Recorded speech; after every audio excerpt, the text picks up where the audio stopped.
खरं तर पश्चिम महाराष्ट्रातली ही आंदोलनं शेतकऱ्यांसाठी नवीन नाही आहेत.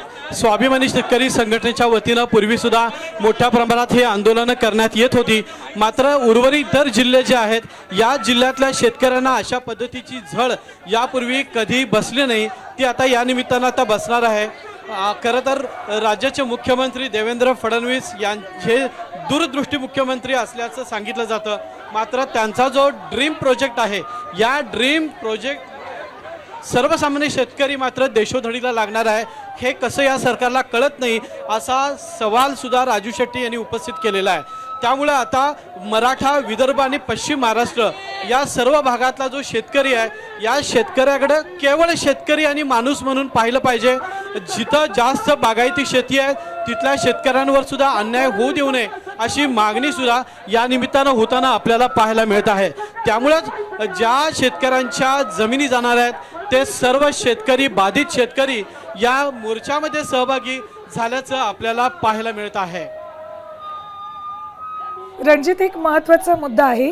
विदर्भ किंवा मराठवाड्यातले शेतकरी आणि त्या तुलनेत पश्चिम महाराष्ट्रातले शेतकरी, खरं तर या भागातल्या शेतकऱ्यांची तुलना होऊ शकत नाही. कारण विदर्भ, मराठवाड्याला शेतकरी आत्महत्यांचं सत्र नेहमी सुरू असतं. तिथल्या शेतकऱ्याकडे जमीन फार कमी असते.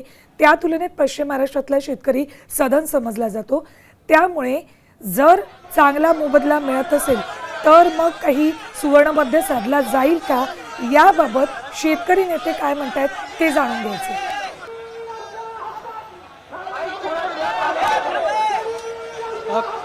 खरं तर या संदर्भात शेतकरी असतील किंवा या मोर्चाचं नेतृत्व करणारे नेते असतील यांनी यापूर्वी स्पष्ट केलेलं आहे की ज्या भागामध्ये सुपीक पिकाऊ जमीन आहे त्या भागामध्ये महामार्ग करण्याची गरज काय आहे. कारण रत्नागिरी, नागपूर हा सर्वात मोठा महामार्ग कोल्हापूर जिल्ह्यातूनच जातो आणि अशा वेळी त्याच जिल्ह्यामध्ये शक्तिपीठ महामार्ग दुसरा करण्याची गरज काय, हा पहिला सवाल पश्चिम महाराष्ट्रातून खरं तर उपस्थित करण्यात आलेला आहे.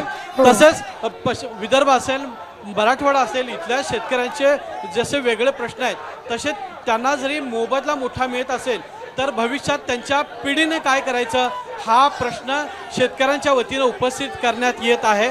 त्यामुळं एकूण केवळ जिल्हापुरता शेतकरी नाही तर राज्यातला सर्व शेतकरी वर्ग जो आहे याचं भविष्य आहे, त्याच्या पुढच्या पिढीचा विचार करून सरकारनं निर्णय घेणं गरजेचं आहे, अशी भावना सर्वसामान्य जनतेतून आणि शेतकरी वर्गातून उमटताना आपल्याला पाहायला मिळत आहे. रणजित, काही शेतकऱ्यांच्या जर प्रतिक्रिया मिळवता आल्या तर चांगलं होईल, आपण त्या प्रेक्षकांपर्यंत पोहोचवू शकू.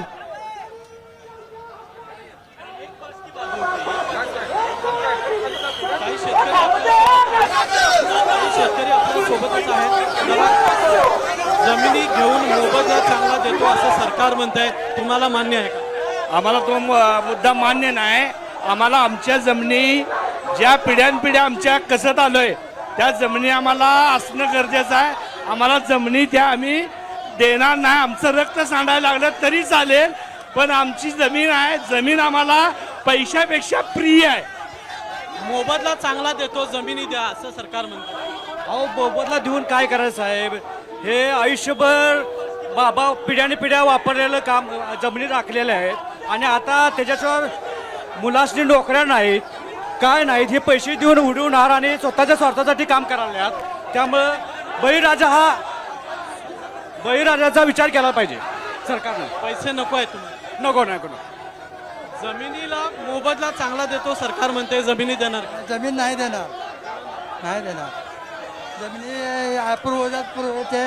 पूर्वजांची आहे आणि ती आपली हक्काची आहे, त्यामुळं जमीन आम्ही देऊ शकत नाही. आपण पाहिलं अनेक शेतकऱ्यांचं एवढंच म्हणणं आहे, किती चांगला मोबदला दिला तरीही आम्ही आमच्या जमिनी देणार नाही, आम्हाला मोबदला नको, पण जमीन आमची आहे तशी राहू दे, अशी माफक अपेक्षा सर्वसामान्य शेतकरी वर्गाची असल्याचं आपल्याला पाहायला मिळत आहे. अगदी बरोबर आहे. पुन्हा तुमच्याकडे येणार आहोत रणजित. एकदा सगळ्या प्रेक्षकांना आपण शक्तिपीठ महामार्ग काय आहे ते सांगूयात, त्यांच्यापर्यंत या आंदोलनाची माहिती पोहोचवूयात. तर सध्या ही दृश्य आहेत कोल्हापुरातली. कोल्हापूरमध्ये शेतकरी नेते माजी खासदार राजू शेट्टी आणि काँग्रेसचे आमदार सतेज पाटील या दोन महत्त्वाच्या नेत्यांच्या नेतृत्वात कोल्हापूर आणि आसपासच्या परिसरातील ज्या ज्या गावांमधील जमीन शक्तिपीठ महामार्गासाठी योग्य आहे असं या प्रकल्पाच्या निमित्तानं राज्य सरकारचं म्हणणं आहे, त्या भागातले सगळे शेतकरी या आंदोलनामध्ये सहभागी झालेले आहेत. प्रचंड मोठ्या संख्येनं शेतकरी या आंदोलनात सहभागी झालेत. महिला शेतकरी मोठ्या प्रमाणात दिसतात. या सगळ्यांचा एकच मुद्दा आहे, शक्तिपीठ महामार्ग आम्हाला नको आहे. वेळ प्रसंगी रक्त सांडू पण महामार्ग होऊ देणार नाही असा महत्त्वाचा मुद्दा समोर करून हे शेतकरी आंदोलनात सहभागी झालेले आहेत. आमच्या पिढ्यानपिढ्या कसत आलेल्या जमिनी आमच्यासाठी महत्त्वाच्या आहेत. पैसा जरी किती मोठ्या प्रमाणात आम्हाला उपलब्ध एका ठिकाणी जमीन आहे की आमची सगळी जमीन जायला लागली आहे. आमच्या पोराबाळी खायचं काय? आम्हाला शेती पाहिजे, आम्हाला महामार्ग नको आहे. आमची शक्तीपीठ दिवस झालाच पाहिजे. मोबदला चांगला देतो, जमीन द्या. मोबदला नको आहे आम्हाला. मोबदला काय पिशवीत भरायचं काय? आज सपल्या मोबदला आम्ही उद्या खाणार काय? आम्हाला शेती पाहिजे. आम्हाला आमची शेती पाहिजे. आम्हाला आमची शेती पाहिजे.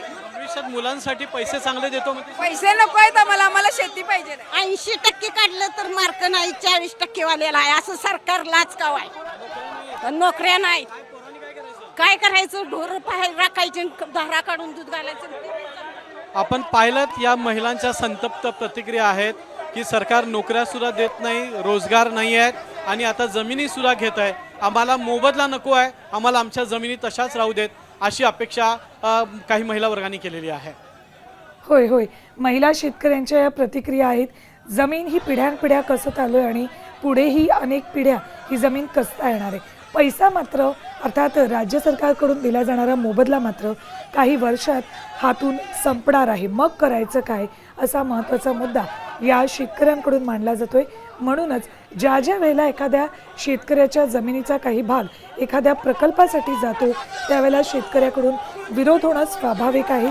त्या बदल्यात त्याला त्या प्रकल्प बाधिताचं पुनर्वसन योग्य पद्धतीनं होणार आहे का, त्याची हमी राज्य सरकार देत आहे का?